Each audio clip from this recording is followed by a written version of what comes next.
Back here for game 2 of Lynchburg softball's opening day doubleheader.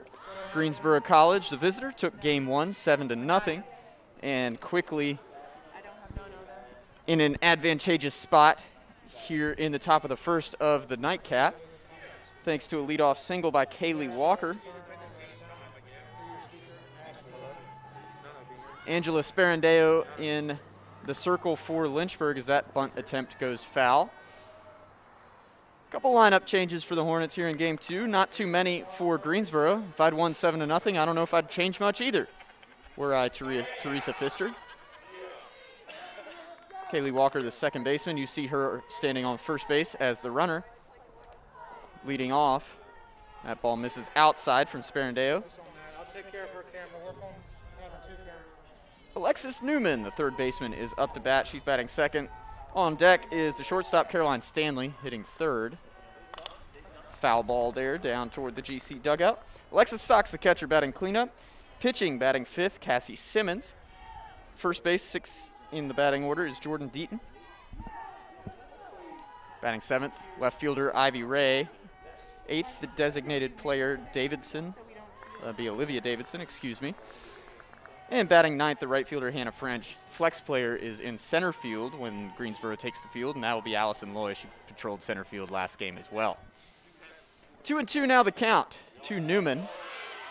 She's rung up on strikes. That's the first punch out of the ball game for Sperandeo and out number 1 of the inning.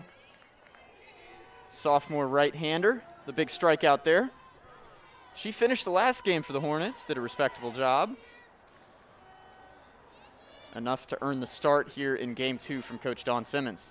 She's pitching to Caroline Joy, who made a pinch hitting appearance. Strike 1 there on the swing. Joy made a pinch hitting appearance there in game 1. She's now behind the plate for game 2. Olivia Herman, the catcher, is the designated player for Lynchburg. Around the infield, Sophie Tully at first base. Popped foul on the slap attempt. Over at second is Madison Walter. Shortstop, her normal post, number 12, Kayla Hugate, and Carly Cundiff, the transfer from Roanoke, playing third. Left to right in the outfield, Lexi Powell, the freshman, Jordan Brown, the sophomore, in center, and Bree Hodges, another freshman in right field, the power-hitting corner outfielder.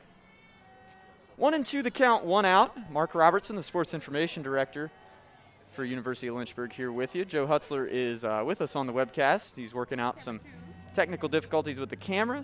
I see him walking back over toward me, so he might join us here soon. That one grounded to second. Only play is to first, and she beats it out. Nice job getting down the line for the shortstop, Stanley. I'm sorry I stammered. I thought she was out by a step, and she was called safe.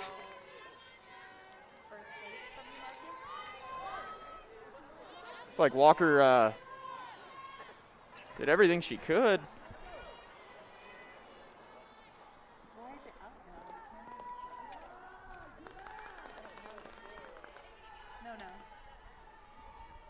I don't see your camera anymore. 1-0 now the count to Alexis Sox, the catcher. Swinging right back to the pitcher. Sperandeo goes to first. She would have had to force out at third. That is the second out of the inning, however.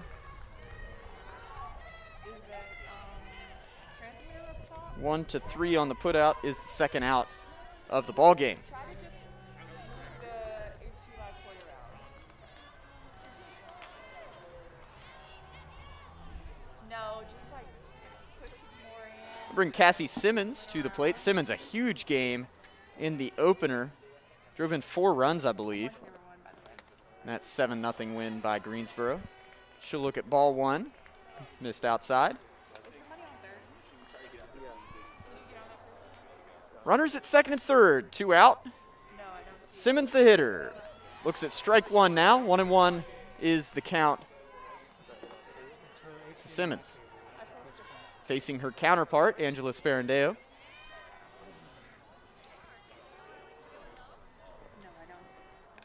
The 1-1 lines softly into right field. That'll find the outfield grass. Hodges over, tries to throw to first. It's errant. Actually does get to home, and that will score 2 runs for Greensboro. So just like in the first game of this doubleheader, 2 runs across for the Pride. A single down the right field line by Cassie Simmons.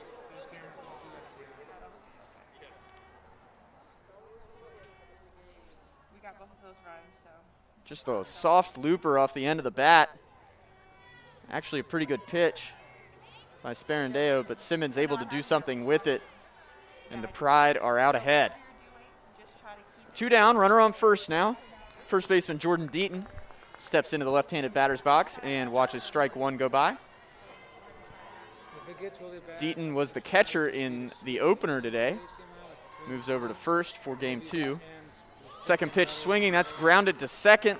That one is handled by Walter and Deaton out by several steps to end the inning, but not before Greensboro, sparked by an infield single and a leadoff single, and then a 2-run RBI single from Cassie Simmons, is out ahead.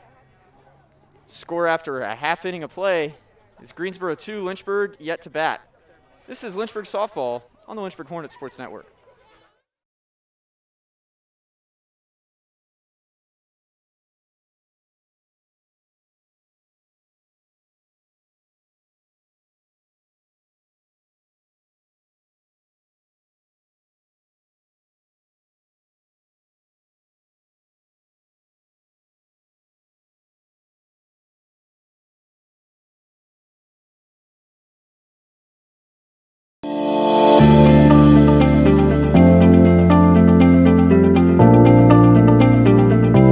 First thing would definitely be make a plan and write it down. And, get with your classmates and put your brains together. One thing about a cohort style group, study group is perfect because when you put multiple brains together, you get a really good big brain. It gives us a great balance. It teaches us responsibility. It's never too easy, but we're put in a position where we're going to get better, we're going to learn, and we have to take time to get responsible and do the work. But we also have to learn how to manage our time with clinical rotations as well.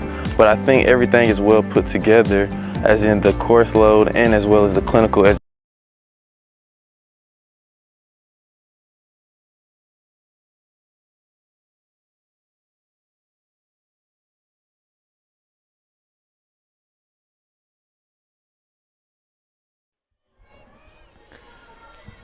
All right, we're back. A little different sounding. Thank you for Mark's ability to hop in and take control during the top of the first inning. We've got some technical problems that were happening on the stream, but we figured that out. So we should have 3 camera views for you.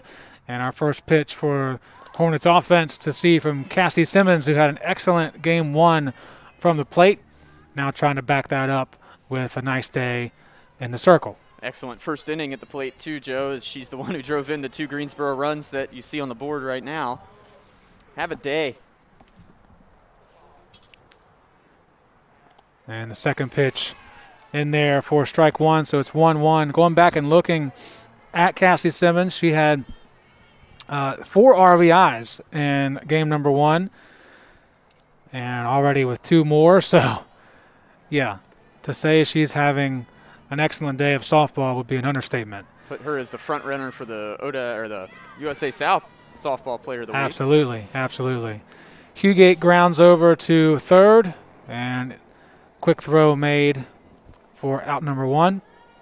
And here's a change from the first game as far as the batting order for Lynchburg. Lexi Powell was 9th in the order in game 1. Now she is 2nd. She's also playing left field here in game 2. She ended up finishing in left field in game 1. Nice shot between short and third, and a great start for Lexi Powell in game 2. Telling Coach Simmons, yeah, leave me up there in the batting order. Coach between games telling me this will be an offense first lineup. Trying to strike a balance with some defensive prowess in the first lineup. Only resulted in 4 hits, so had to change something. Yep. What isn't changing is Olivia Herman batting third.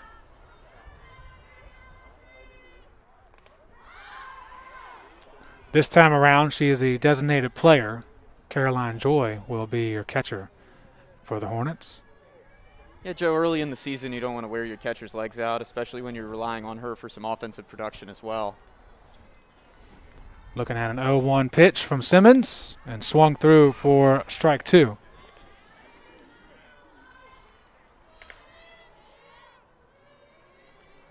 Powell with good speed is the runner at first.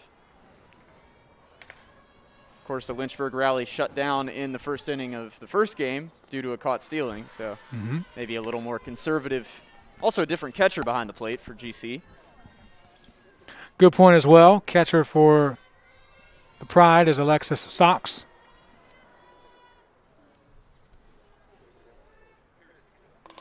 Good grounder, stopped by the chest of the shortstop and safe at second. Did a good job of not making it worse, but Powell sliding under the tag. That was Caroline Stanley who made the stop at short. Got to think that'll go down as an E6 there, Joe. Nothing on the board yet either way. Actually, it's on the scoreboard as a hit right now. They're still deliberating. Apparently not. They've credited the hit. You might have to change that later. Who knows? Well, that's the second infield safe out call that I've thought was questionable. It was quite, yeah. Thought the ball might have beaten Powell to the bag. But Lynchburg will take it. I mean, after game one, anything that'll get some offensive momentum going, Joe, you got to think, try to hop on. So runners at first and second with one out for Carly Cundiff. And the changeup drops in just wide for ball 2 of this at bat. Cundiff playing third base in the field.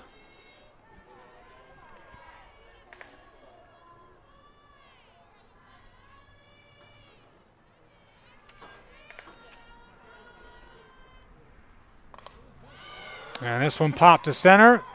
Catch made. Out number 2 in the books. Just a little out in front of that one. Cundiff had to slow her hands down to keep the barrel at it, and not enough on it to do anything in the damage department. And so Bree Hodges, who finished the first game in the lineup, will start the second game in the 5th position. Hodges, one of these freshmen with some serious power potential in the bat. I mean, you see her frame. Right. And that one's knuckled down the first base line. Hodges grounded out to second base in the first game and her only at bat. This being her second as a Hornet.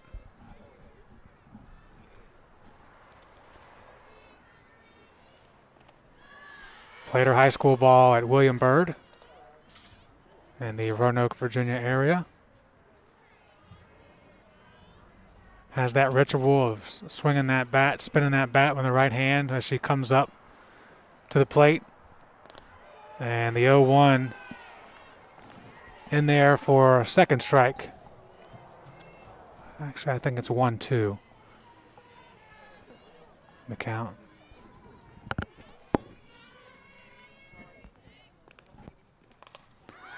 Fouled up and away.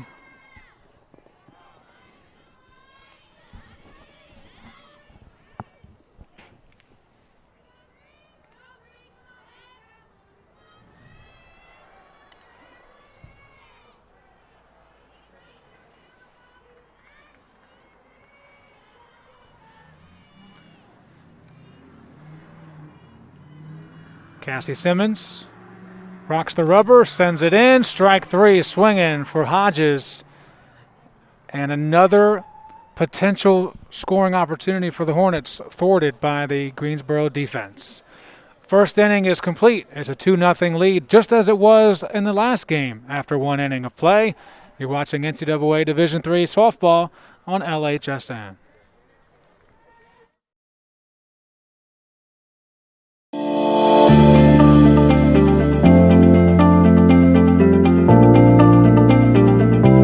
First thing would definitely be make a plan and write it down. And, get with your classmates and put your brains together. One thing about a cohort style group, study group is perfect because when you put multiple brains together, you get a really good big brain. It gives us a great balance. It teaches us responsibility. It's never too easy, but we're put in a position where we're going to get better, we're going to learn, and we have to take time to get responsible and do the work. But we also have to learn how to manage our time with clinical rotations as well. But I think everything is well put together, as in the course load and as well as the clinical education. And when you put that together, you make great athletic trainers.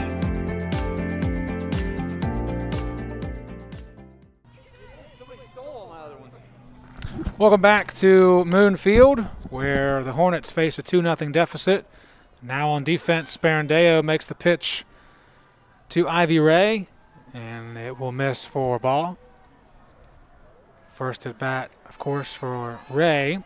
She had 2 appearances in Game 1, struck out, and also had a single to her credit. And bounces one through the outstretched arm of Hugate into center field.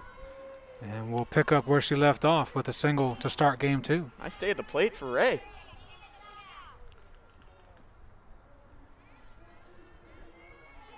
Dugout warning for the Pride. You may have heard that on the mic we have down by their dugout. Trying to get more people inside. Olivia Davidson at the plate. Runner was going. Here's the throw to second. There's the force and a 2-bagger for the out section of the plate. 2 outs just like that. Worked out perfectly for the Hornets. Davidson grounding into a well-placed Addison Walters. And now it's to the bottom of the order. Hannah French, the newbie for the Pride in Game 2. We'll see if she can make people forget about what just happened. Well, there's the offense first lineup making a nice defensive play.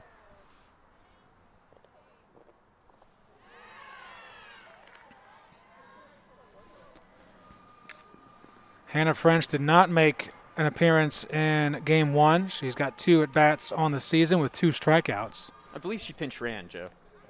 Yes. Didn't I should have find said her way at to the plate. That's though. what I should have said, yes. 2-1 count to her now.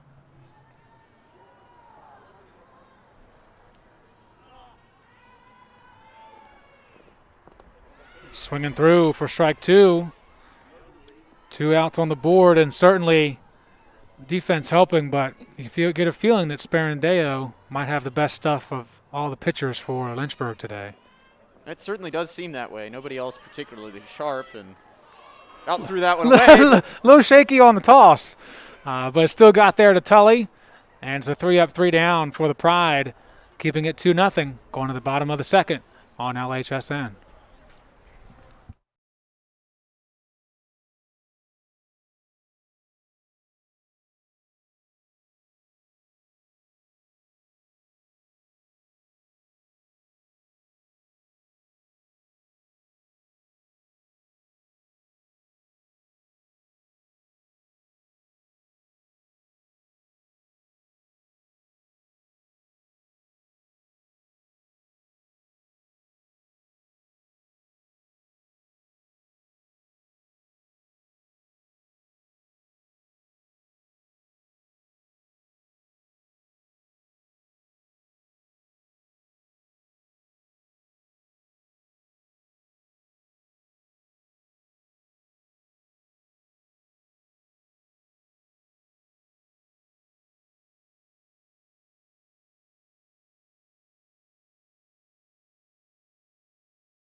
Time now to see if Lynchburg's offense can help out the defense that just had a fantastic half inning, their best of the day so far. Addison Walter will be leading off here in the second for the Hornets. Began that fantastic double play that we will share on the highlight reel, but just mute how I called it. Play some nice music over it, Joe. There we go, yeah. You know, every video is really impacted by the music you choose. So that'll be more important than what I had to say anyway. 1-1 count to Walter.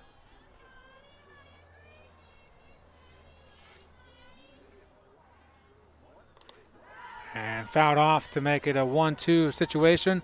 Walter walked, struck out, and flew out in game number 1. So a little bit of everything at the plate. Still looking for her first collegiate hit, though. Speaking of milestones. Making contact, so she's right there.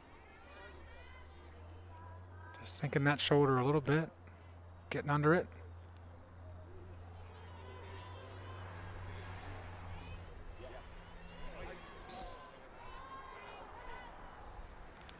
Once again, 3 pitches in a row. I'm starting to think about a story that Lori Elholm just told me during the break between games. She's standing behind us now, one of our cafeteria workers at Lynchburg. When she played softball at Maryville, she went 20 straight foul tips before the pitcher just walked her because she was tired of pitching at her. That's a pretty impressive string, Joe. I don't think I ever ran anything up past about 2 or 3 before I struck out. So no. And I don't blame the pitcher either. Like, just get away from me. Just try the next hitter. This isn't working, obviously. 2-2 count. Here's the pitch, fouled up, and is it going to be in play?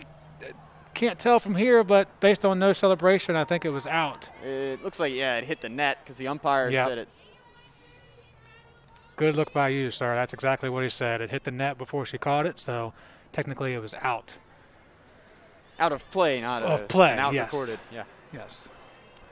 If the net wasn't there, she wouldn't have been able to make the catch.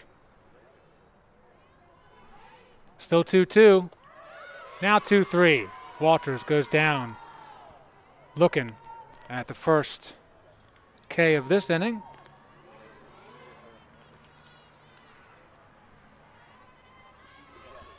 And Caroline Joy will step up to the plate. Made an appearance in the first game as a pinch hitter.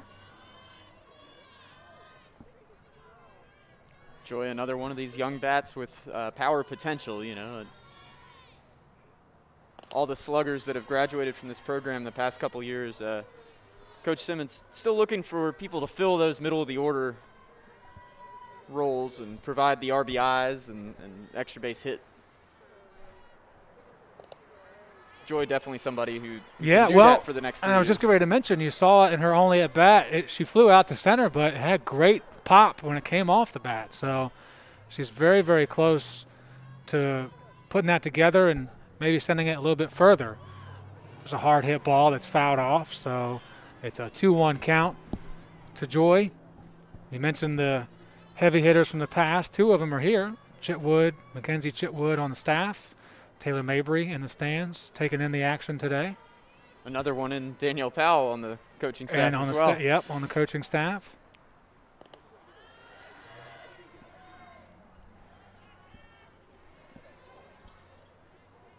Pretty good socially distanced crowd here, Joe. Obviously restricted on who we're allowed to bring to campus and all that, but off the family pass list and the faculty staff pass list, we have a few people. And I was about to say this too, like walking through that area, they're in their pods of families and friends. It's not like everyone's intermingled. You get to know people at softball because of how many events we have, and they're all together with their families as Joy pops this one up and into the stands along the left field line.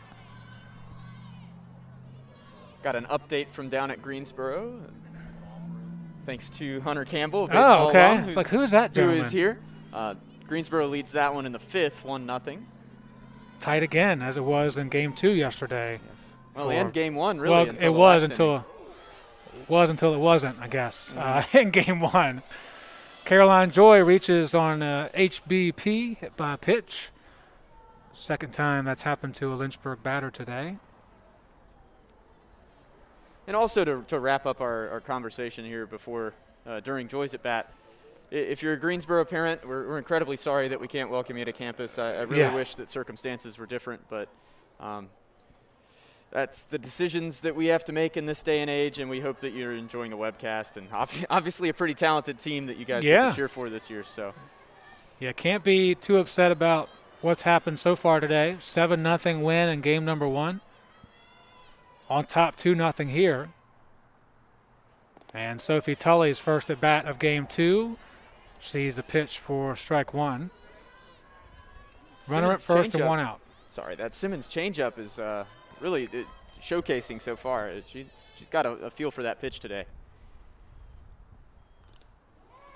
Tully trying to just put something in play, striking out on her only 2 at bats in game 1. Of course, it's hard to leave Sophie out of the lineup even if she isn't hitting because Yeah. she's such a sure glove over there at first base. Yes, indeed. 0-2 count. Missed this high, does Simmons. That was the scout on Sophie. You saw her chase that pitch in game 1, so nice job to lay off there. That's Well, and it seems elementary, but it's certainly a good point. This is just the second game of the season. A lot of inexperience at the plate. Tully bounces one to short and mishandled once again. But this time, Stanley could not recover to get an out in the situation. Yeah, tough little in-between hop there for Stanley. It's hard to get your feet over in the right place there to field that in a way that allows you to turn and throw for an out anyway. But see if they deliberate on that hit error. Just went up as a hit on the scoreboard. So Tully over at first. Caroline Joy at second. Bottom of the order now, Jordan Brown. And this, certainly on its face value, could be a good spot for Coach Simmons to move someone who can hit, who has proven that she can do that, and maybe actually going to be just 1 out. But my point I was trying to make was you get the bottom of the order to get a hit, leads into the top of the order coming up, and you could maybe get a rally going. But instead, that bunt had too much strength behind it. Yeah, Joe, a little late squaring, and I don't think Jordan set the angle the way that she wanted to. Also a high pitch. It's tough to get on top of that and bunt it down. But I like the idea of trying to put pressure on the defense with the bunt there, but not well executed this time. Kayla Hugate back in, and first pitch taken for a strike.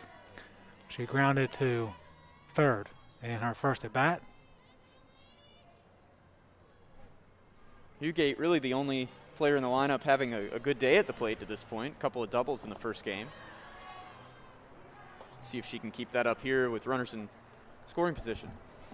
We'll see if Lynchburg can end their streak of runners left on base. They had 2 left on in the first inning. They've got 2 out here right now. And a slow roller down the third base line, just foul.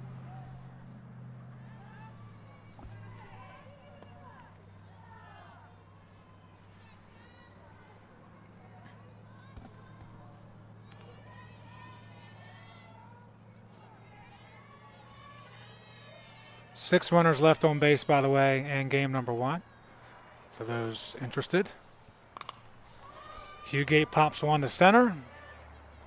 And the catch made by Loy for out number 3. So 2 runners stranded for the Hornets.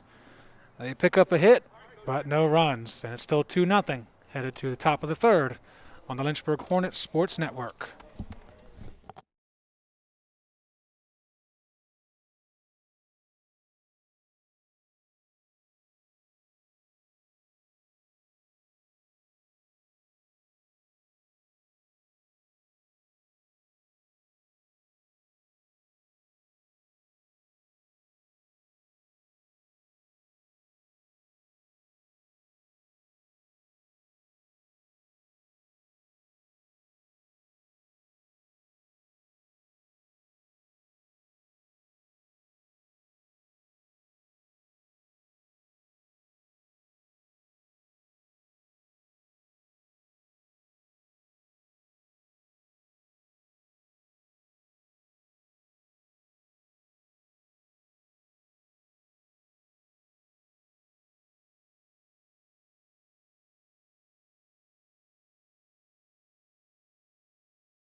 True, yeah. She batted without one. Didn't even think about that, yes. Worked out okay for her. The ball was more scared of her than she was of the ball, no doubt. No doubt about that. Hugate wisely in that situation just holds the ball. She caught it so deep in the infield, there was no way that was getting there before Stanley did. Yep, good decision to eat that there. No need to throw it away. Second infield single of the ball game for Stanley now. The first one worked out. That prolonged the inning there in the first and led to a couple of Greensboro runs. Only difference this time is there's 2 outs instead of 1. But maybe it's enough. Line drive to center off the wall for Alexis Sox. Coming around home is Stanley. Here she goes. There she is.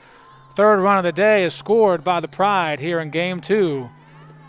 Alexis Sox, who slipped on her way to second, still standing at first, but still would take the RBI for sure. Is that what happened, Joe? I was wondering how she didn't make it to second. Yeah, she tripped coming around first. Turf monster, man. She's laughing about it, so I assume she's okay. We wouldn't be making jokes if she was injured, I promise. Not knowingly, anyway. She's laughing. Be laughing, too, if I just hit a ball to the fence. So that brings up Cassie Simmons, who did all right last time up. 2 RBI single for her. Fouls the first pitch high and away from play. Still 2 outs on the board.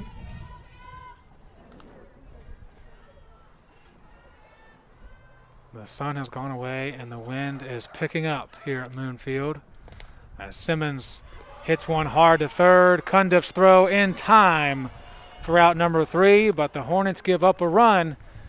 The Pride extend their lead 3-0, heading to the bottom of the third on LHSN.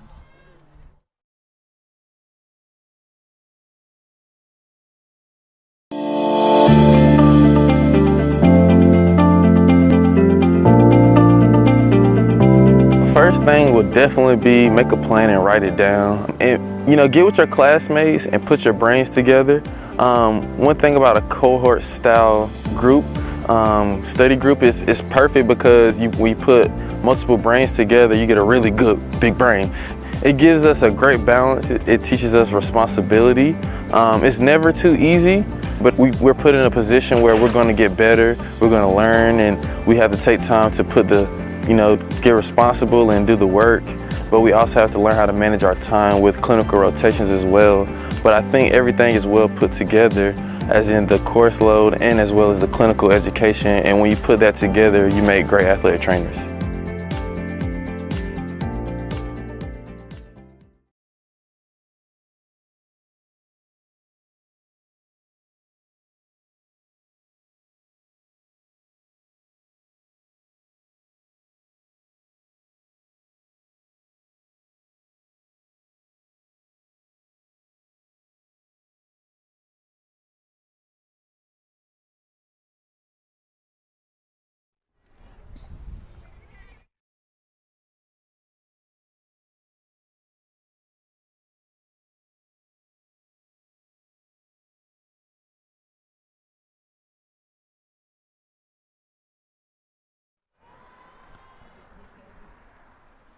Lexi Powell stepping in and taking the first pitch for a strike here in the bottom of the third. A single for Powell in her first at bat.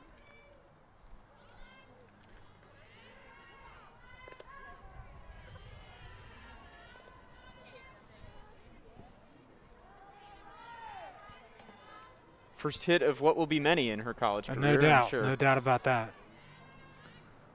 Simmons, she waited on it that time, did Powell, and it worked. Nice shot to center field. She'll turn and go to 2. A single answered by a double for Lexi Powell. Great job, Joe. As an off-speed pitch, a changeup. She saw it high and sat back on it. You saw her foot down early, but she kept her hands back, power through the ball. That's exactly how you hit that ball. Great start to the inning for the Hornets. They need something like that. It's only a 3-0 lead, but it feels bigger than that with the way this offense for Lynchburg has sputtered a bit today. could be the beginning of something else in a positive direction as Herman hits one that lands foul on the left field line. Boy, for somebody who's only 5'4" and as slight as she is, Lexi seems to have a little bit of pop in there. Oh, yeah. Yeah, the speed certainly paid off as well, getting her to second base so quickly.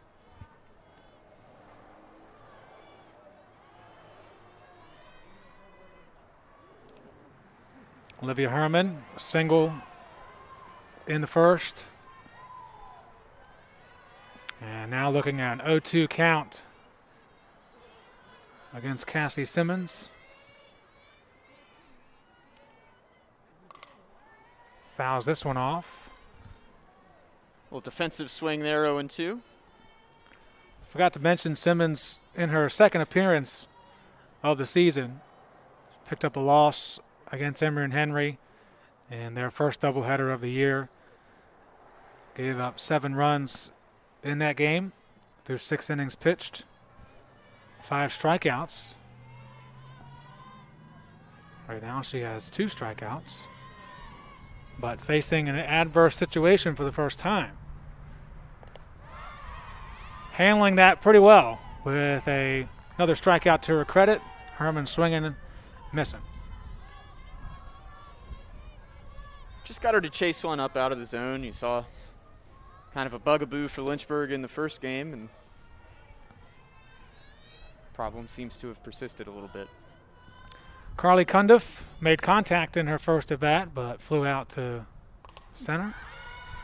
And this one's another fly. It goes out of play behind the plate.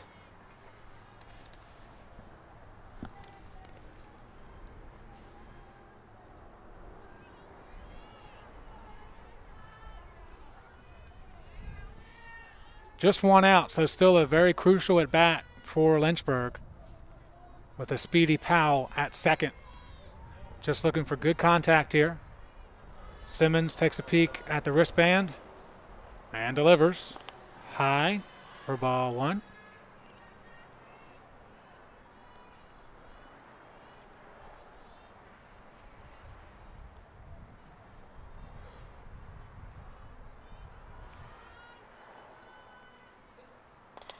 Great contact down the left field line. It lands fair.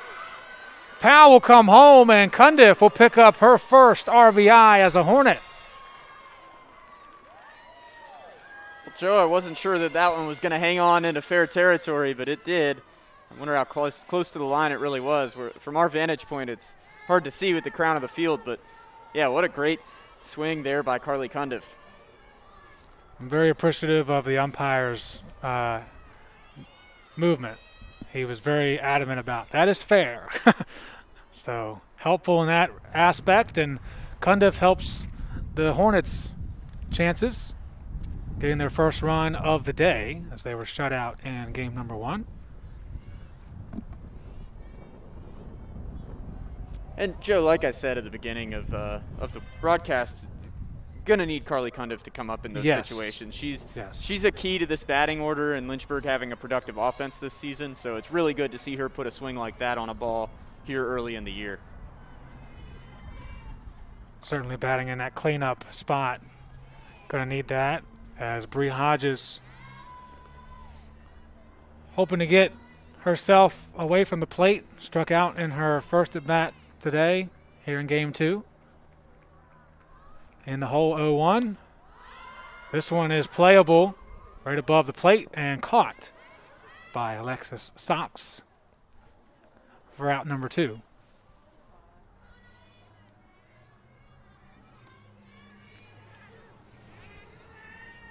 Now we've got second baseman Addison Walter stepping in for the second time in game 2. Struck out in her first at bat. Has a runner in scoring position. Showing bunt. See if that holds. Probably not. Oh, I haven't seen that before. Cundiff's going to go to third on this crazy play. Gets hit by the throw in the process and will stay at third. But like a bad bowling league, that ball came back and went towards second base instead of towards home plate. I've never seen that before. Yeah, I believe that goes down as a wild pitch. But good heads-up base running there by Carly Cundiff.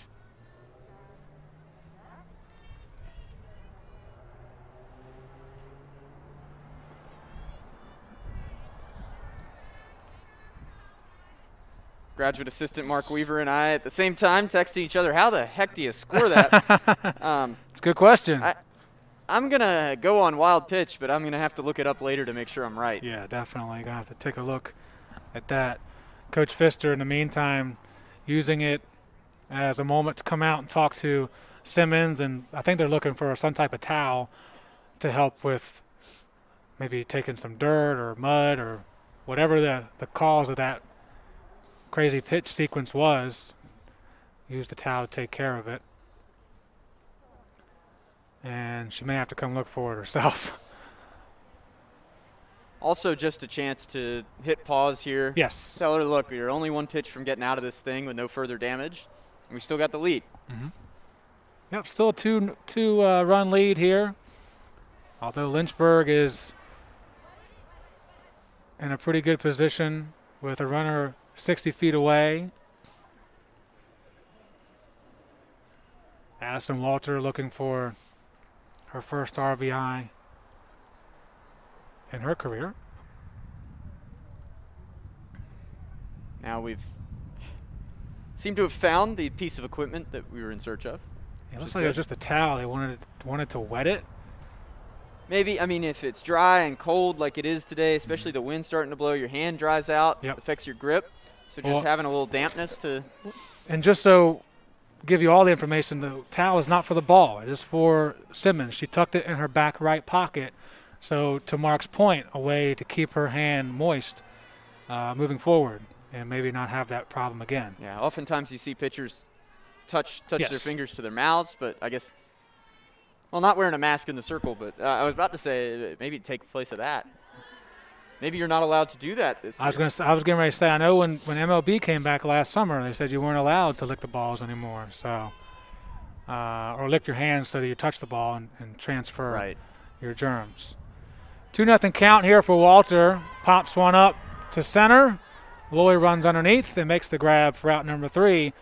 Lynchburg does some damage for the first time today. They pick up their first run of the season, and it's a 3-1 lead heading to the 4th inning on the Lynchburg Hornets Sports Network.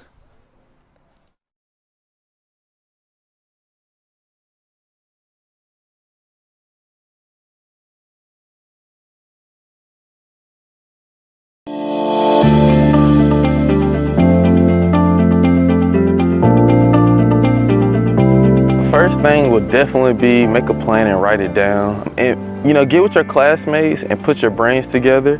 One thing about a cohort style group, study group is perfect because when you put multiple brains together, you get a really good big brain. It gives us a great balance. It teaches us responsibility. It's never too easy, but we're put in a position where we're going to get better, we're going to learn, and we have to take time to put get responsible and do the work. But we also have to learn how to manage our time with clinical rotations as well. But I think everything is well put together, as in the course load and as well as the clinical education. And when you put that together, you make great athletic trainers.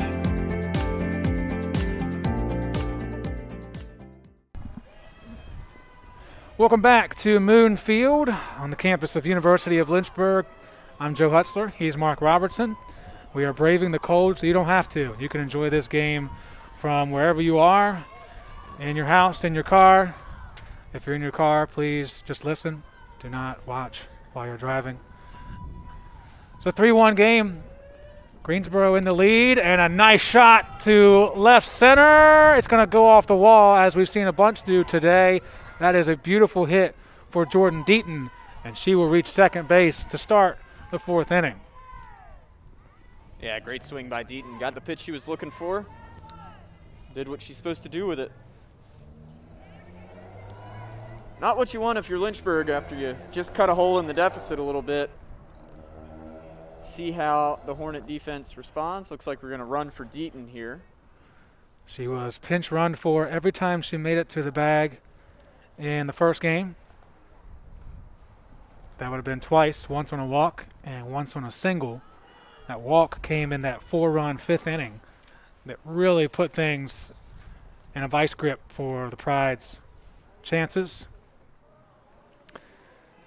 Runner is Taya Maloney. Second time we've seen her.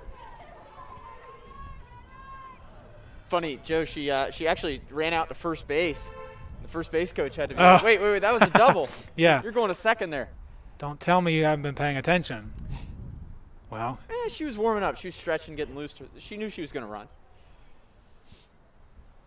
I got you, Taya. Don't worry about it. So we've got, well, maybe Deaton was also leaving because she had to go to the restroom. She just ran past us. So, hey, when you get a chance and you got to go, you got to go. And speaking of going, Sparandeo has gone for Lynchburg in the circle.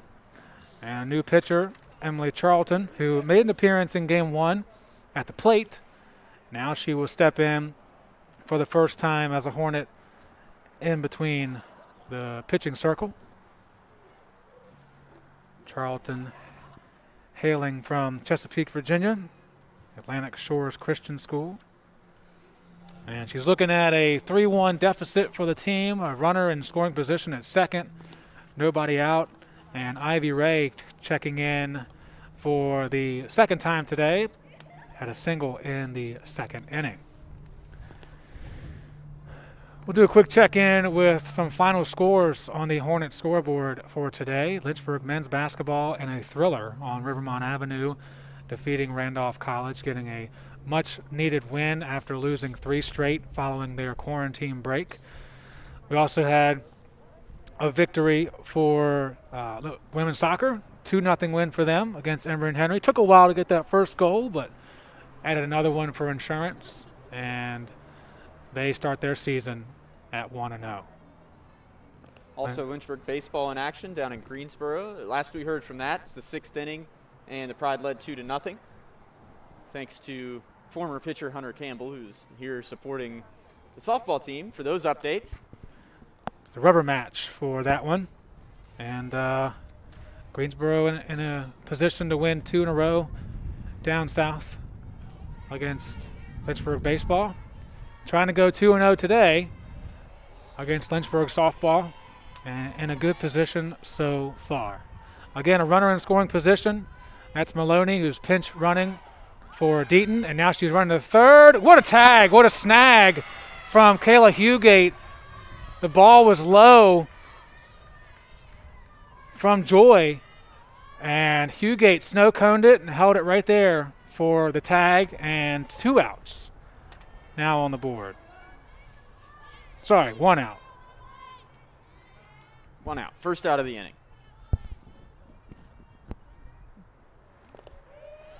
Big out there for Lynchburg. Now Charlton delivers her first strike. Only left-hander on the Lynchburg pitching staff, Joe. A couple of left-handed throwers, but they're outfielders. So Emily, the only one who might toe the rubber. Trying to poke that bunt into existence was Ray. And gets behind the count 1-2. Mentioned the importance of that out, certainly after just one pitch seen in the 4th, and it goes for a long double. Your next pitch turns into getting that lead runner out. Here's another out for the Hornets on a routine 4-3 put out, and 2 outs now definitely on the board. Good pitch there from Charlton. The batter out in front of it a little bit, just a little rollover ground out. Olivia Davidson will step in next for the Pride. Grounded into that 4-6-3 double play back in the second inning. No runners on base now for Greensboro. And a 1-1 count to Davidson.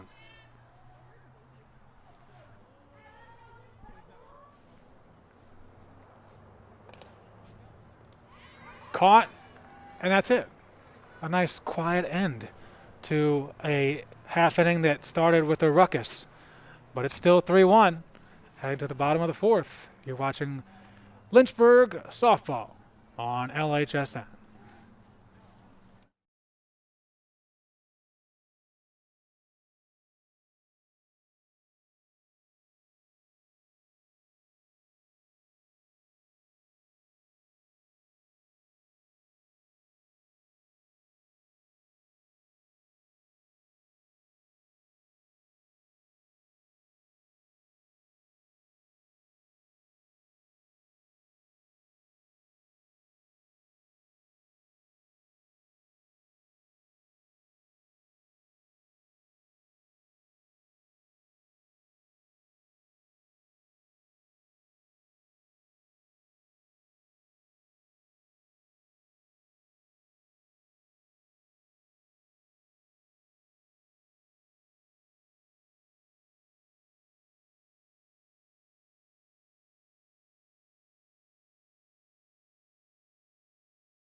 Caroline Joy steps up to the plate for the second time here in Game 2 for Lynchburg. Joy hit by a pitch in her first time up. And there she hits the ball, but it's foul.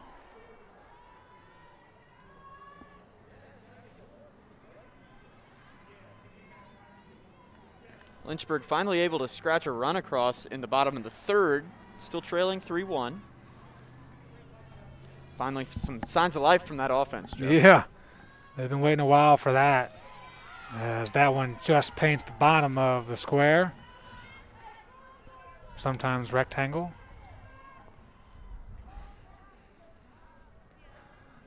And it's an 0-2 count. Simmons rocks the rubber and delivers, and that one stays low for ball one.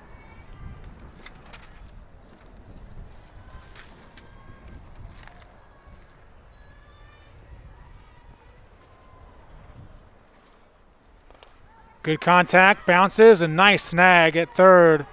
Good work by Newman to pull that one in and make the throw for out number one. That was a fantastic play by Newman. The best third baseman can make that reaction play and not worry about a thing. You know, it's all it is. Just have to trust your hand-eye coordination and react to the ball. I don't know how they do it, Joe. I don't know if I'd want to stand that close to somebody with a bat. Yeah, 60 feet away or less at times. Might have a change. Sophie Tully is expected to come up, but she just walked to the dugout. Coach Simmons out speaking with the umpire. And so it looks like we're going to get a pinch hitter rushing to get a helmet and bat. Is Madison Walker.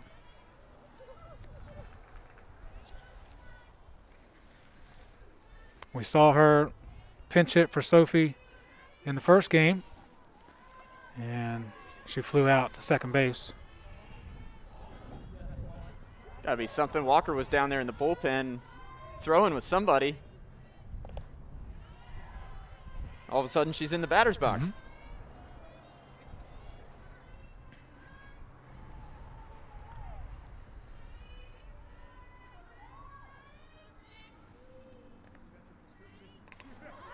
Makes contact and fouls it away. 1-1 count to the freshman from Lynchburg. And safe flight repair could be on someone's speed dial right now. Person didn't even stop, Joe. They Nope. just right on up Lakeside. Great line drive shot, but playing back deep enough to make the easy catch was Kaylee Walker. The battle of the Walkers won by the Pride. It's like we're going to have another pinch hitter here.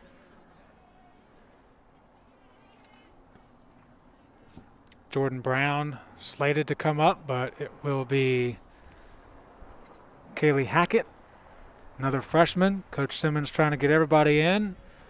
Let the rest of the team know, hey, I've got a deep lineup.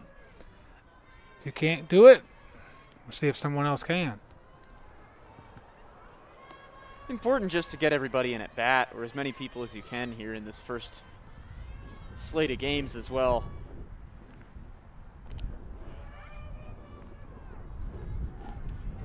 Foul ball, 0-1 count to Hackett. It calls Appomattox home.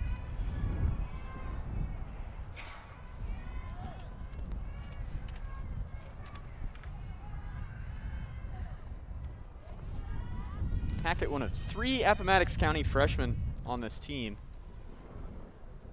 The Raider pipeline, I guess. Yeah, a little pipeline action. 2 outs, nobody on. 0-2 count to Hackett. Bottom of the order for the Hornets. Simmons delivers. And that's strike 3 swinging. Fourth strikeout of the game for Simmons. And Greensboro stays in control. Top of the 5th, right around the corner. Lynchburg trailing 3-1.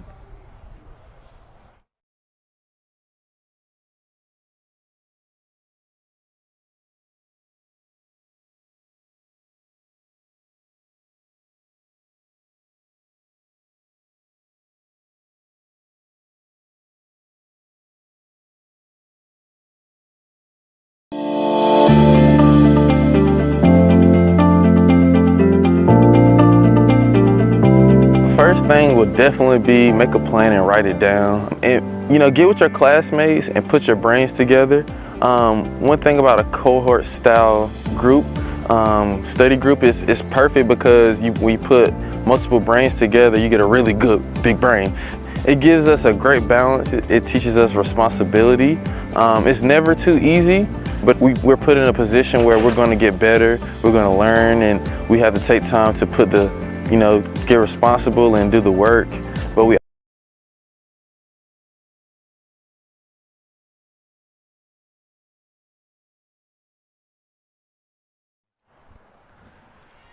Top of the 5th here on LHSN. We got some changes in the field for the Hornets. Yeah, Lexi Powell moves from left to center field, and Madison Walker, who pinch hit last inning, stays in the game at first base.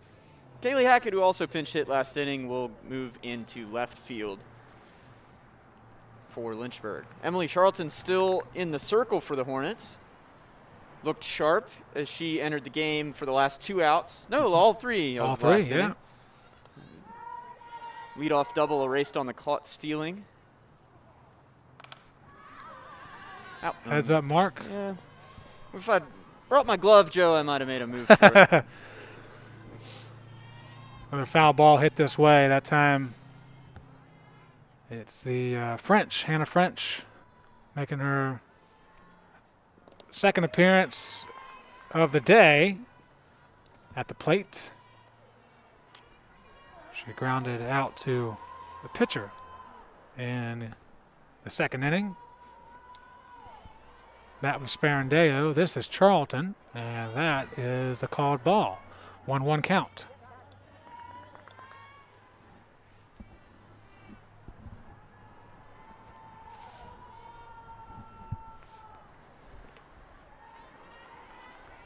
Another pitch that misses high and outside.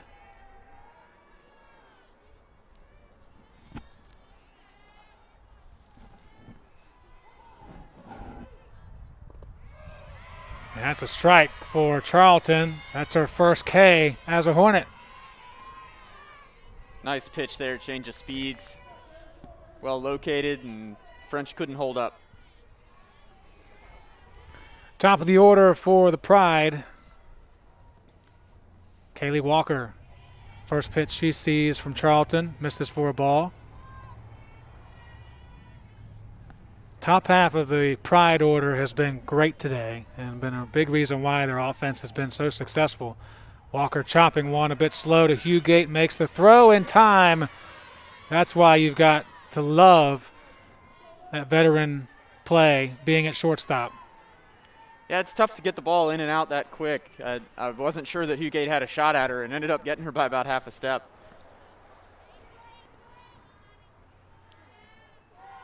Two away through 2 batters seen. And Alexis Newman watches that one in for a strike.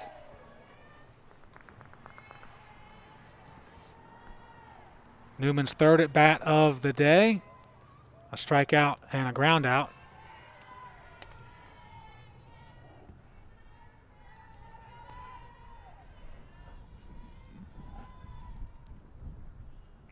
Time for some plate cleanup from the umpire.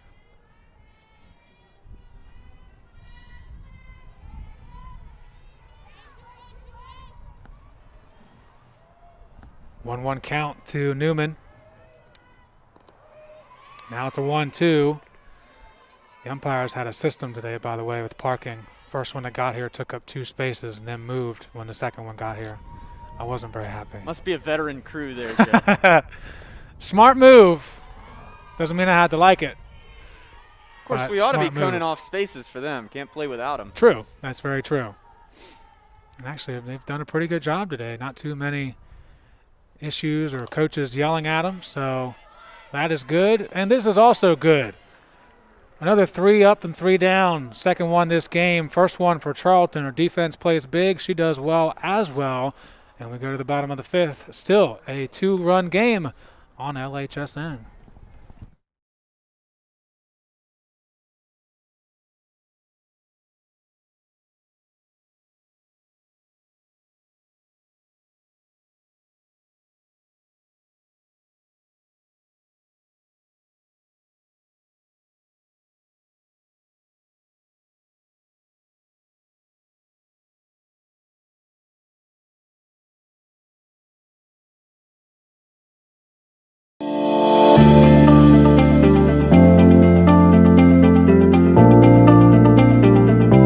First thing would definitely be make a plan and write it down. And, get with your classmates and put your brains together. One thing about a cohort style group, study group is perfect because when you put multiple brains together, you get a really good big brain. It gives us a great balance. It teaches us responsibility. It's never too easy, but we're put in a position where we're going to get better, we're going to learn, and we have to take time to put get responsible and do the work, but we also have to learn how to manage.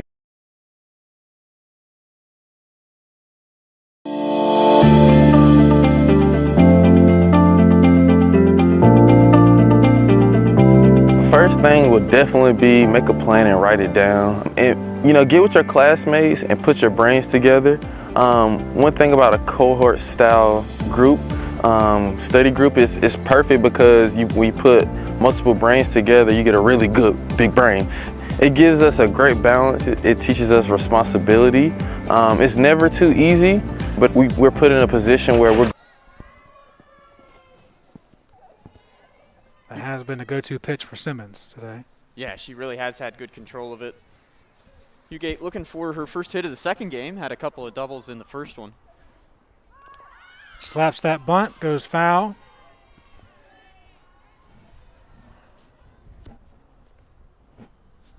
The couple times Lynchburg's tried to bunt today, they've squared around a little late. And I know you're bunting for a hit, you don't want to give away too much, but really have to set that angle.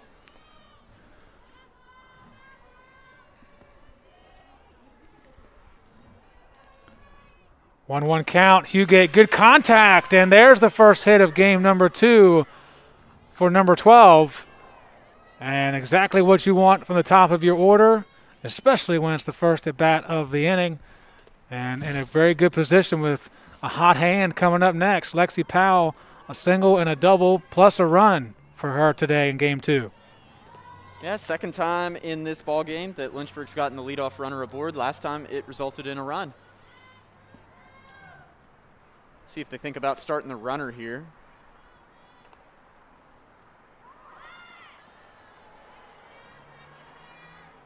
Sox gonna keep an eye on Hugate. Yeah, it looked like Powell was, I don't know if she was actually squaring a bunt or if she was just faking it to see if the defense would move, but. That time the pitch is low in the dirt. Hugate will easily stand up at second to advance into scoring position. Yeah, now I'm not sure if you want to bunt her over or not, Joe. I don't like the idea of giving up an out to just get one run closer. If it was to tie the game, maybe. We'll see what Coach Simmons is thinking. She definitely plays a little more conservatively than most coaches in this day and age do. Riser that misses high, and it's a 3-0 count. We haven't seen much of this today from those in the circle for the Pride. Definitely not bunting here. Here's a 3-0, and Powell happy to let that one come through, forcing Simmons to keep the one out with a runner 60 feet away, and Olivia Herman up to play. Yeah, did her job. And it looks like it'll be Charlton hitting for Herman. Oh, interesting. So Okay. the flex player moves into the 3 spot in the order. Yep. Herman had a single and a strikeout her time at the plate here in game 2.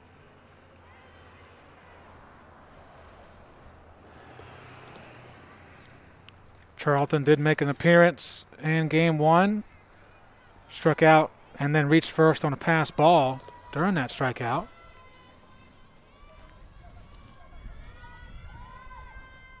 Now she's the pitcher and the current batter with a runner in scoring position at third. And sends one to third. Should get the run in. Here's the tag. Hugate coming. Ball is there. The tag. Not there in time. Safe is Hugate for run number 2. And we've got ourselves a good one late in game 2. Sacrifice fly. Lynchburg now within 1. 2 outs on the board, however. And just 7 outs to work with. Carly Cundiff. A double in the 3rd inning. First pitch over near the dugout for a foul. A couple of things on that last play, Joe. Great job by Charlton, to execute. Did exactly what she needed to do, get the ball to the outfield, and just deep enough to score. Also, really good effort by the Greensboro left fielder. It really was a great throw. Did a good job setting up behind it and throwing through the ball. That's exactly what you're taught as an outfielder. So congrats to Ivy Ray on that. I mean, it didn't get the out, but gave it as good a run as you could on a relatively deep fly ball. 1-1 count, 2 outs for Cundiff. And let that one sit on the outside of the strike zone for ball 2.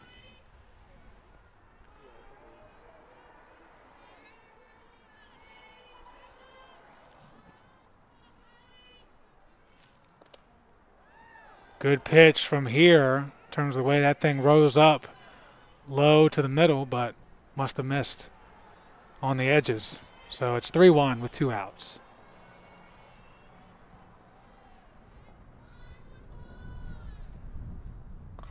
Hard grounder to short, scooped up, throws good, and the inning is over. Lynchburg puts 1 on the board to make this a 1-run game. We still have 2 innings to go, top of the 6th, when we come back on LHSN.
Olivia, you're good.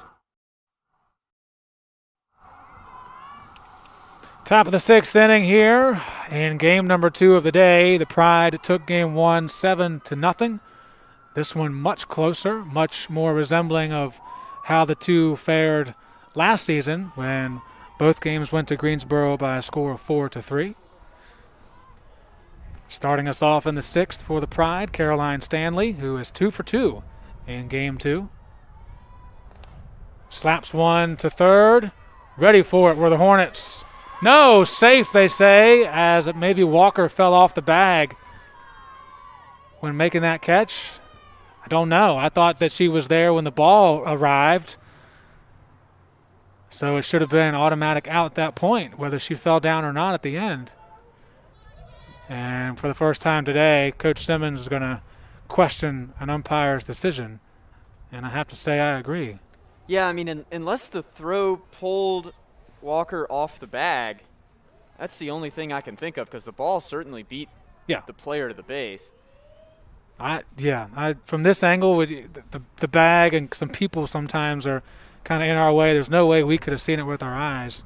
Yeah, to know the umpire didn't make the sweeping motion that Right. you make with your arms when the player's off the base. Right. So the umpire's conferring now.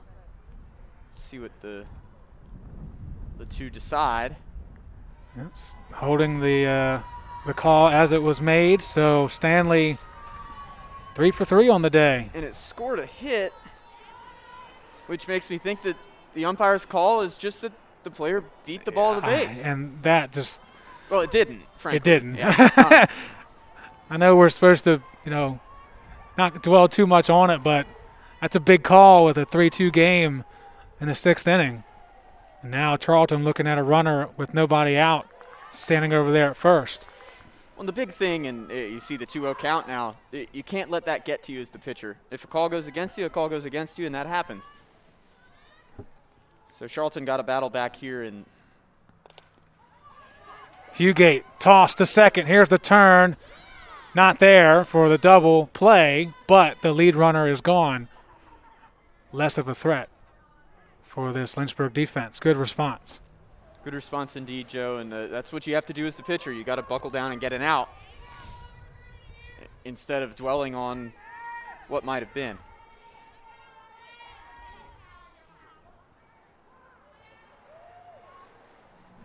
One out on the board, Cassie Simmons, who is the opposing pitcher, will now face Charlton. And send a good shot to center field. It's going to go up and over the head of Powell, who chases it down, makes the throw in. Runners will stay at second and third, but Cassie Simmons continues to put on a clinic at the plate this afternoon. It's a well-hit ball, and Simmons, really, she's found the barrel a lot. And a couple things on that play in center field. One, Lexi Powell, the freshman, going back on that ball with her glove up, not able to move as well as if she were running and pumping her arms. That's the first mistake. The second thing she did was a tremendous job of getting it up and back in to hold the runner at third. I think that was a catchable ball, Joe, but a tremendously hard play to make with the warning track there and everything. Yeah, it took a great leap off the bat initially and slowed down, certainly looked playable, and Powell was still there close to the warning track, just not in time. So 2 runners in scoring position, and Jordan Deaton, who had a double in her last at bat, stepping in, trying to blow this game up a little bit for the Pride. They had control and command of game number 1 throughout. Hornets doing what they can to keep it close, give themselves a chance with 2 more at-bats to go. Charlton with a nice response, 1-1 count. Just gone final down in Greensboro. Pride beat Lynchburg in baseball 3-0. And this is just foul from Deaton. So shutouts are the MO for Yeah. GC today. Good day so far for the Pride.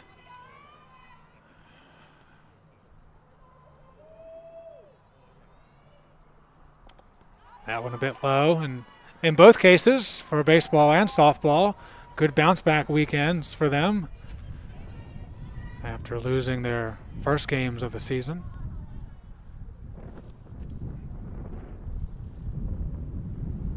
Deaton pops one to short left. It lands foul.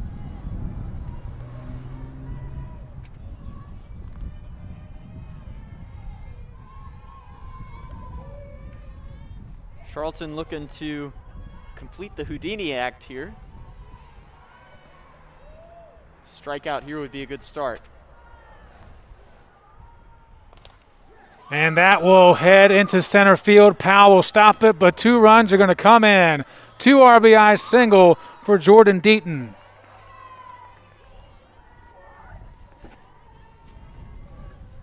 Great job of staying back on that pitch with 2 strikes, not trying to do too much with it. And look what came of it. Another big inning for the Pride. They've come in bunches today, and the lead balloons to 3. Well, based on these first 2 weekends, I know that GC lost both of the games down at Emory and Henry last weekend, but they still scored quite a few runs. This is going to be a pretty prolific offense all year. Yeah. After what we've seen today, there's really not much questioning that. Ivy Ray takes the second pitch of this at bat, low in the dirt. 1-1 score with 1 out. And a runner at first.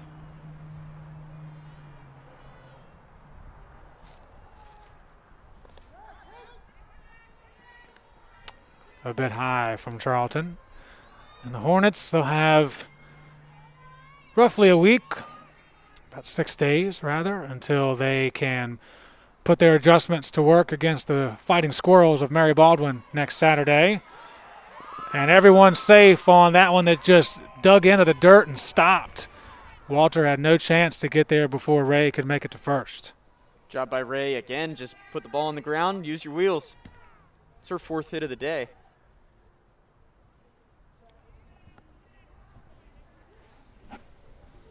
Regroup time for Lynchburg in the circle. Looks like Greensboro's going to have a pinch hitter too. Number 20 on the roster.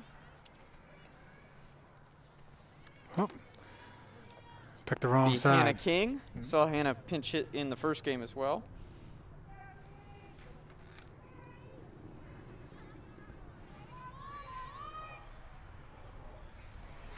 King flew out to second in that lone at bat of the first game. It's the first time today that Deaton's been on the base path and hasn't been pinch run for. She's there at second.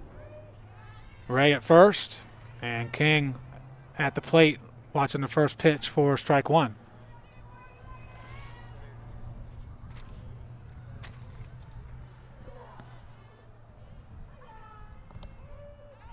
And the next one in there for another strike.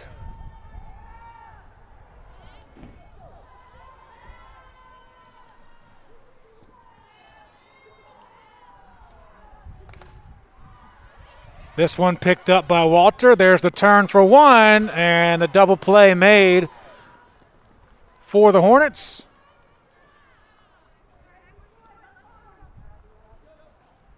Nice defensive finish, but the Pride put 2 on the board and have a 5-2 lead heading to the bottom of the 6th on LHSN.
All right, bottom of the 6th.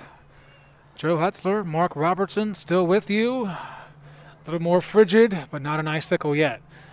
As we edge closer to the end of Game 2, the Hornets still within striking distance, down 3. Got to get the offense going. Hodges will do her part. First pitch of the at-bat. Sends it to center and stands at first for the first time.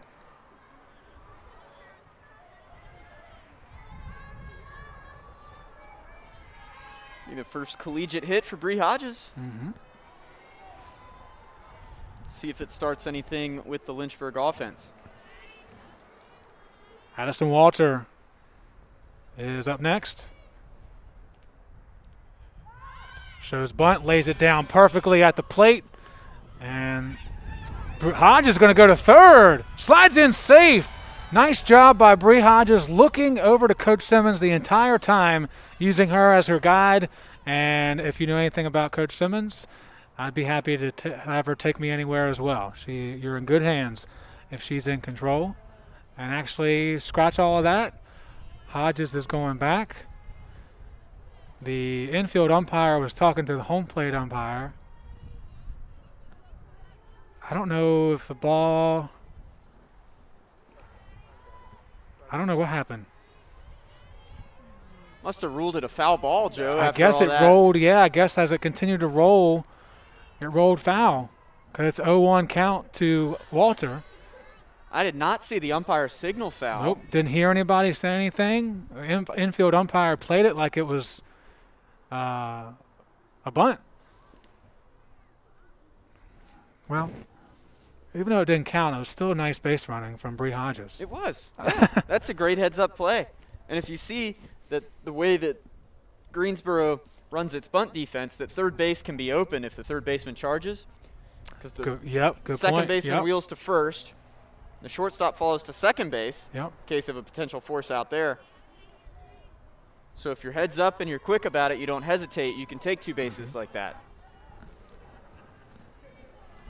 Something to continue to look at because Walter was showing bunt. Now she pulls it back and takes the pitch for ball 2.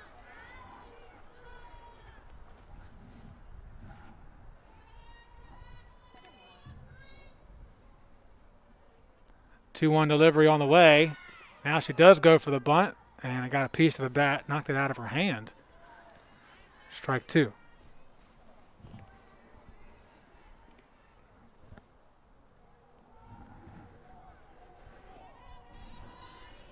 Probably won't be bunting here with 2 strikes, Joe.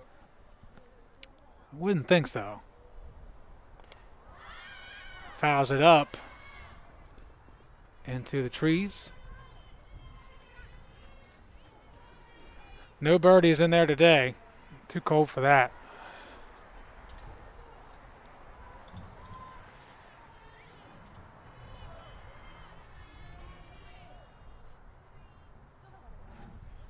Two count as on the board as it was the last pitch. And this one is in play, foul territory, and caught by Hannah French.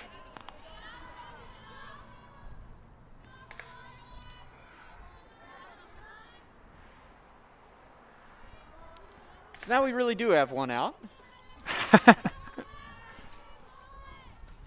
And we've also got Caroline Joy at the plate.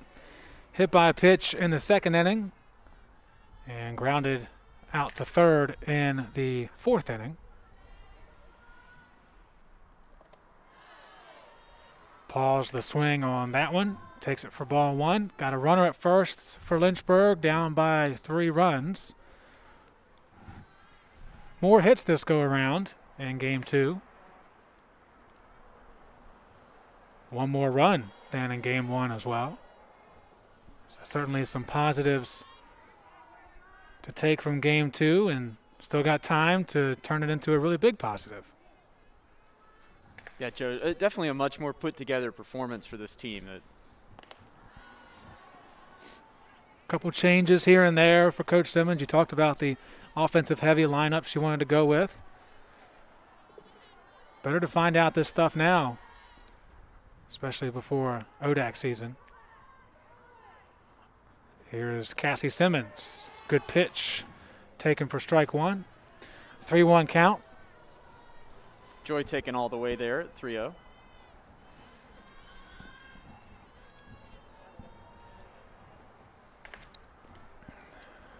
The 3-1 fouled off. Now a full count situation for Joy.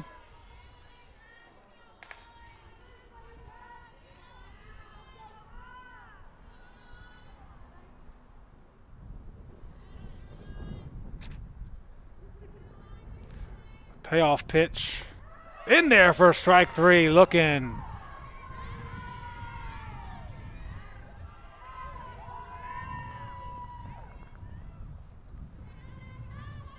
So the Pride give up that opening single, but now in control with 2 outs. And Madison Walker stepping up to the plate for the second time.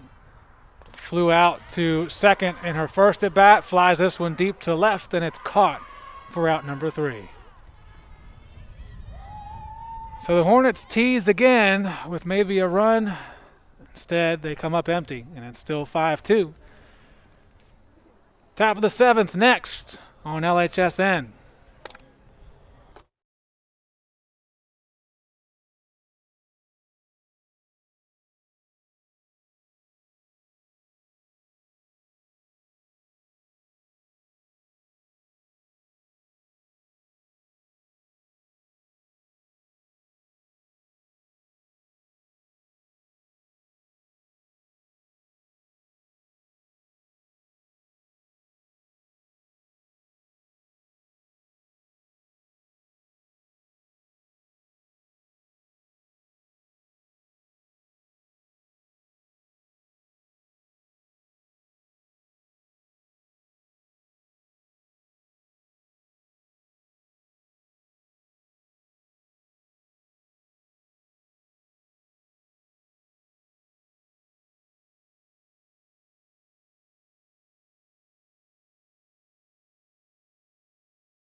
Last inning.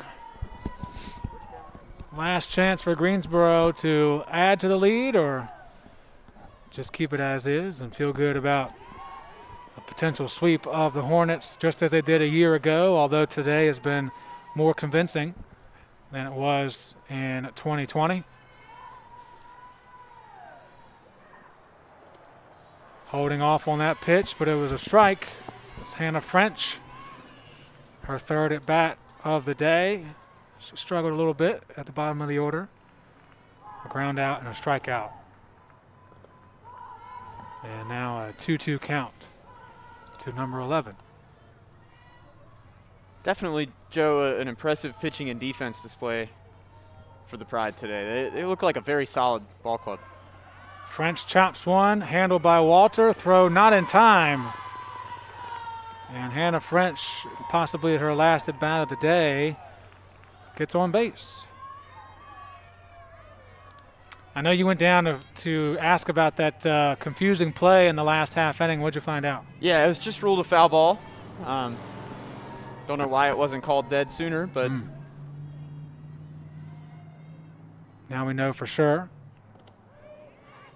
But yeah, the crazy bunt play where base runner tried to go first to third, and then they sent everybody back. Just a strike, just a foul ball. Top of the order for the Pride, Kaylee Walker. 1 for 3 in game 2.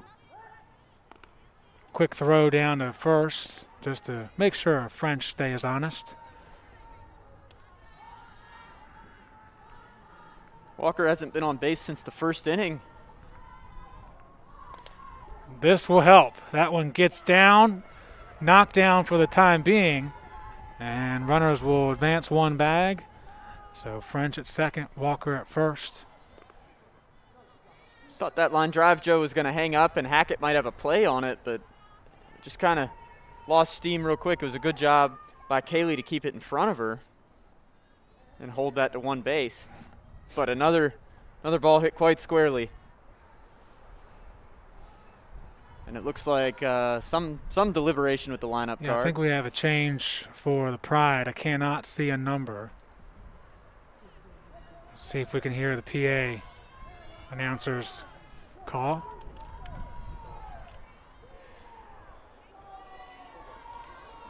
Number 12, Courtney Crisco.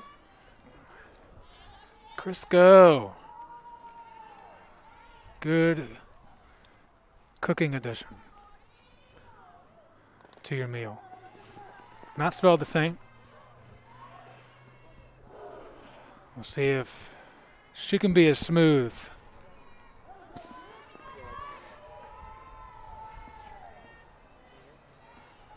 First at bat of the season for Courtney Crisco.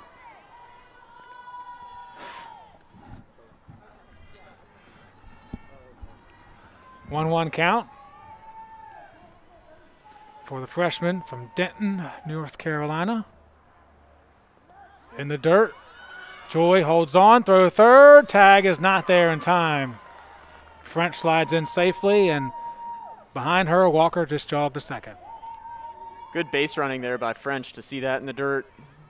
You get those reads, you can't hesitate, you got to go. That's something that's practiced too, Joe. It's not instinct or anything like that. You really have to understand how to read those angles and then when to go.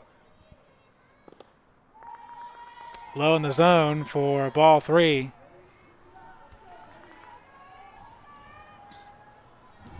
Nobody out, 3-1 count. Runners in scoring position at second and third. Crisco gets a piece.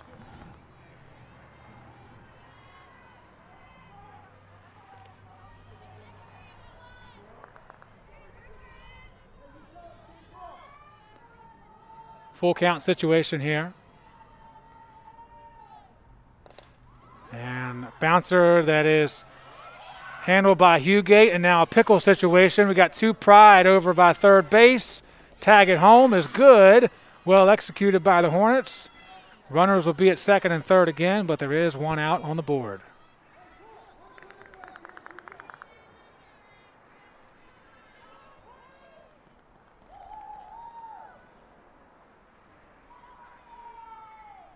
Six to 2 to 5 to 1 on that put out, Joe.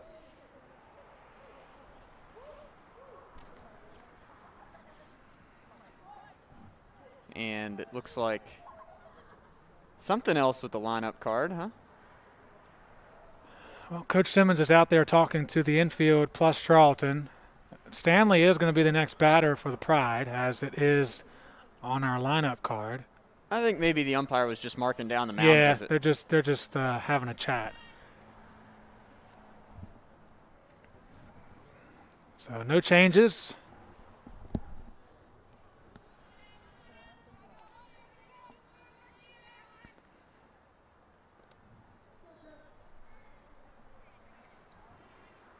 Big out there for Lynchburg, especially after Hugate booted the ball. Good heads-up play to see the runner caught in the middle.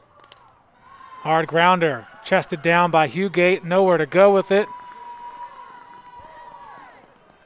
And another run scores for the Pride. Stanley getting on the bag, bringing one in. Not sure if they're going to score that one a hit or an error. They haven't added anything except for the run Probably mulling it over. to the board. And we are going to get a change. Coach Simmons coming out to talk to the umpire. I think that means Charlton is done. Yes, she will be. So we'll get a new pitcher in the form of Cassie Powell, Lexi's sister, senior from Vinton, Virginia. And they did make that an error on the big board for Hugate and the Hornets. Understandable call there, Joe. 2 hops right at her.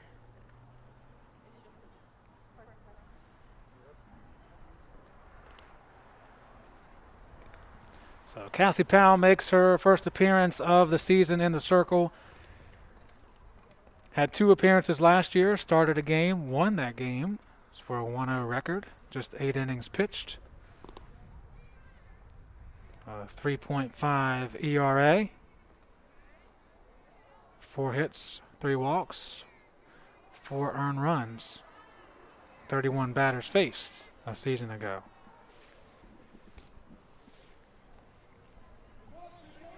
Cassie, another in this stable of relatively inexperienced pitchers. Although she's a senior, she hasn't seen a lot of time in the circle.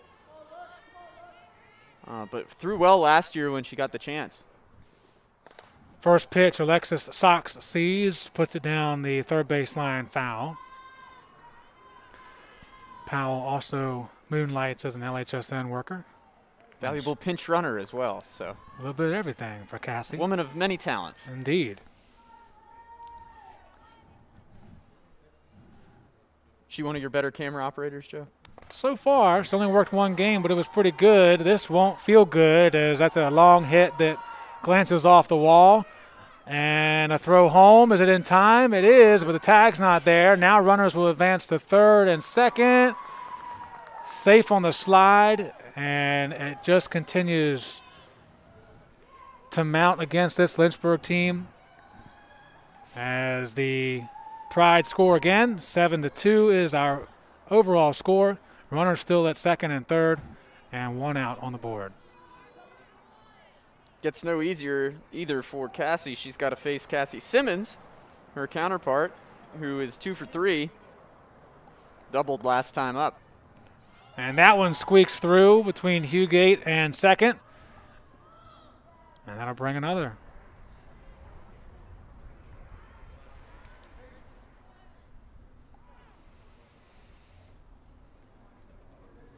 Three straight plate appearances now where Lynchburg's failed to get an out. Have more lineup changes here. Looks like they're going to run for Simmons, the run pitcher. For Simmons. Another RBI for Cassie Simmons. That gives her 7 on the day. Actually,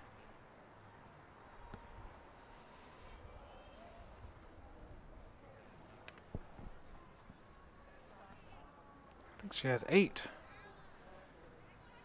Have a day. Well, either way, she, as you mentioned before, certainly in a good spot, along with even Cheyenne Cox in her first game in the circle as being a USA South Player of the Week.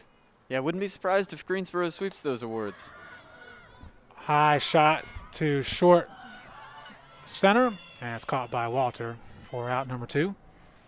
Interesting there. Deaton hit right-handed. She's been hitting lefty all day.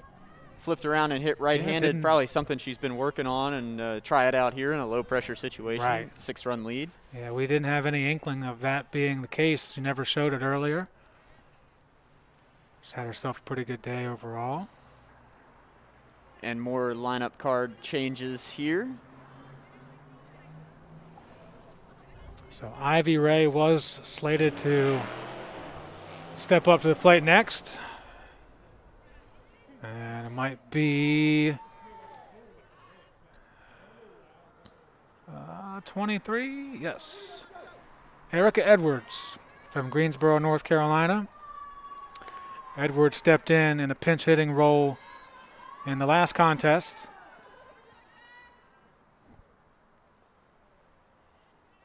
Pinch running role, I beg your pardon. Well, there's a hit through the legs of Cundiff. And how about an RBI for Erica Edwards in her first attempt at the plate today? Good approach for a pinch hitter. Get something you can hit first pitch. You might as well jump on it. She hit that hard.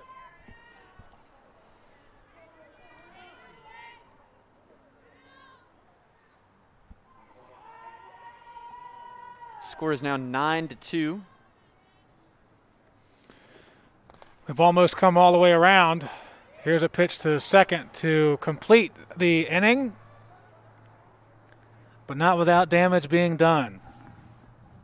4 runs come across the plate in the top of the 7th. Last 3 outs coming up. Lynchburg at the plate when we return on LHSN.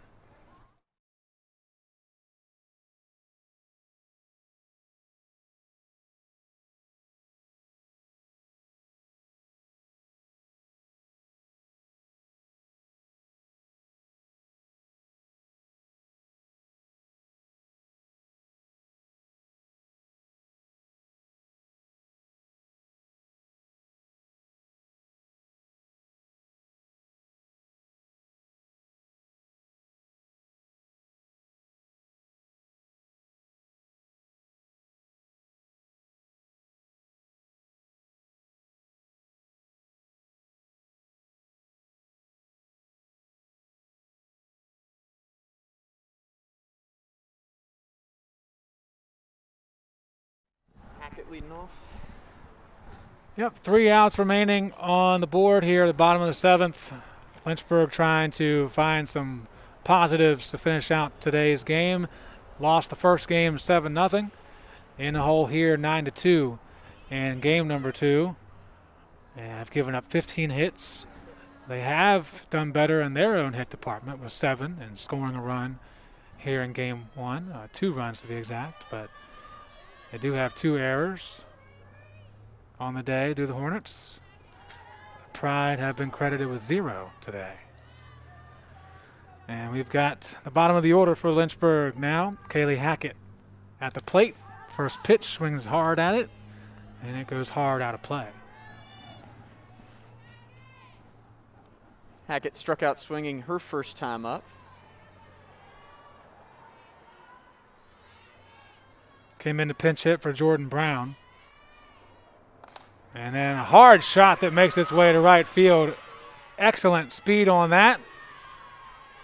And Hackett, her first time on the base paths as a Hornet.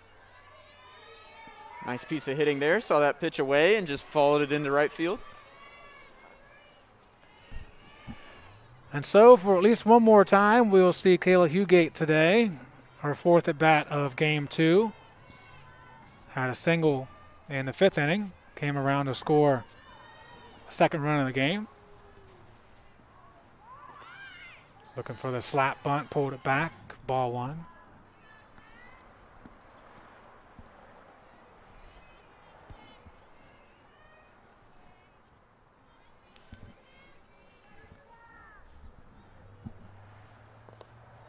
Low and away for ball 2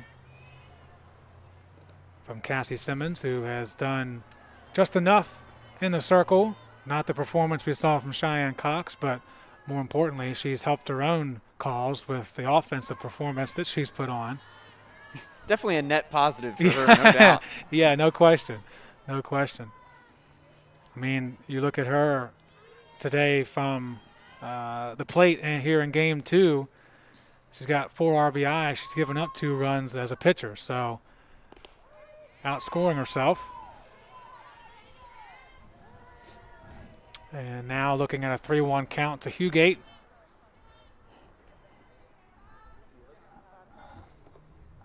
If you're Lynchburg here, you just want as much traffic on the base paths as possible. Just give yourself a chance.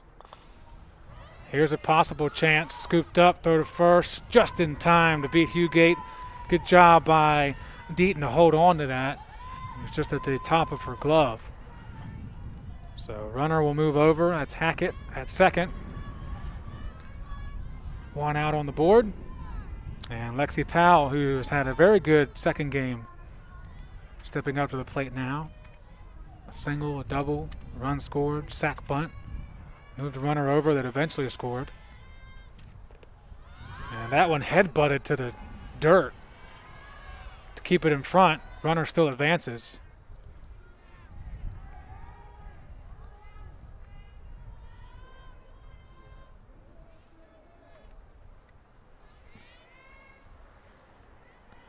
"60 feet away is potential 3rd run of the day for Lynchburg. And Powell gets a good connection to left field, but Hackett will not tag up and come in. Not quite far enough. And some of that might be the point that you brought up earlier. Yes, Lynchburg scored on the tag earlier, but that throw from left field was really good. Maybe not even taking the chance this time. Maybe, but I think that's a different left fielder out there now. Isn't that Edwards who came in to pinch hit? Oh, yes, I guess it would be. They're both wearing their visors, so can't tell from here. Yeah, Ray may have re-entered. Nobody tells us these things, so I wish I could see a jersey number from here and not sound like an idiot, but sometimes that happens. You know, we're all guessing together, those watching at home and those watching down the first base line like us. Olivia Herman is back in to take this at bat. She started with a single and a strikeout, then was pinch hit for. Productively, you might add. Sack fly there by Emily Charlton. Mm-hmm. And she really was early on that, sent it over to the old cybersecurity building. which used to be an old garage and apartments, HQ, and whatever else you can think of. Now it's just a place where people park for overflow. And ball floated in and missing low in the dirt. 1-1 count, 2 outs, 1 runner at third. Lynchburg trying to muster up some positives before they work all week on the negatives from this weekend.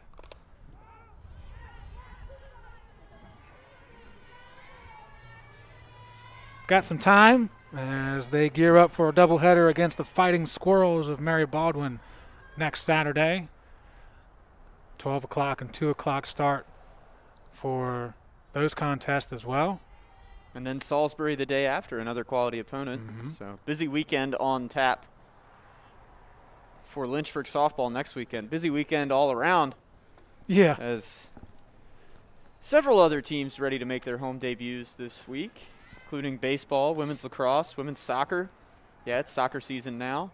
Yeah, our next broadcast will be baseball's first home game Wednesday against Averett University. It's a 4 o'clock start from Fox Field. Herman lays off that up near the hands. And it's 2s across the board. 2 balls, 2 strikes, 2 outs. Lynchburg has scored 2 runs. They love to make it 3. Well, if you're going to swing at it, you might as well fight it off. Yep. Keeps the Hornets alive.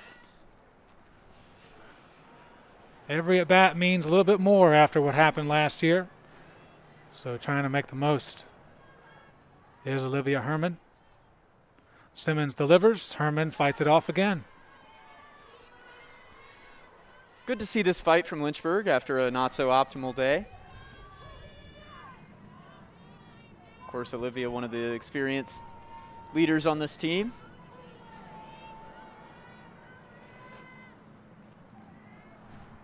Two on the way. Herman fouls it off,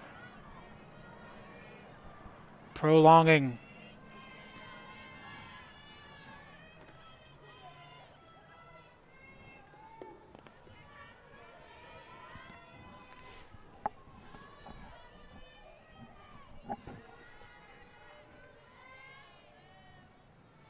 We'll try it again. Simmons, Herman sends it down the first base line. Lands in front of our camera. Hannah French will pick it up, send it in, and we'll try it again.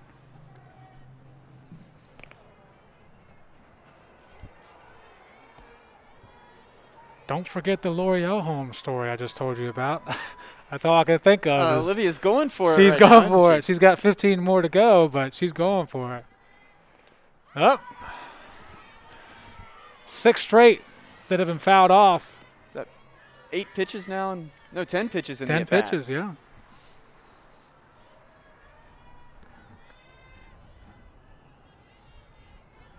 Simmons looks at that wristband, sends it in. Herman sends it out. It's going deep, and it is going to be foul. Of course it is. Good chase by French over there, but a whole lot of foul ground here down the right field line. Yeah, well, a lot really more. To help the field drain as much as anything. Right, much more than the left field side.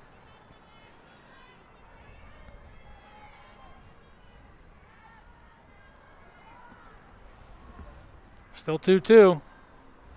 Still Simmons pitching and Herman hitting. Now asking for a pause.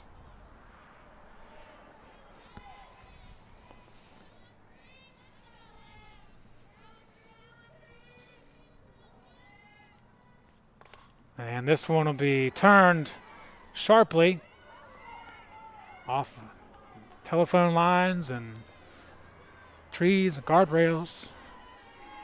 Finds its way down to our fans to throw it back into play. We're past double digits of fouls in a row. This one will be our slow roller to short. Caught at first. Safe is Herman. The runner will score. How about that? 11 straight pitches fouled off, and then Herman with the RBI. But I think that's going to go down as a throwing error that pulled the first baseman off the bag. It did not look like – it looked like the ball beat Olivia to the base, huh? Well, to be honest, it was as tight as the other ones that were called the other way, so I didn't look at the feet. But at the end, it's just a bunch of noise. Greensboro wins. They take this one 9-3, the final, in game number 2. After a 7-0 win in game number 1. So good day to be a fan of GC, as they will now be 2-2 on the season.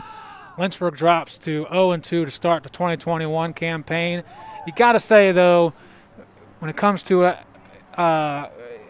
Lynchburg, looking ahead to next week, all your positives really came in that game too, which is a good thing. They were able to turn around. You only get 30 minutes between games, so facing the same opponent back-to-back, game 2 is much better. Yeah, definitely, Joe, and some things to build on. I mean, this is a young team, probably is going to take its lumps at points early in this season, and especially against quality opponents, and a team that's going to hit the ball the way Greensboro did today isn't going to lose a whole lot either. That's the majority of the credit definitely goes to the Pride and the way they were able to swing the bats.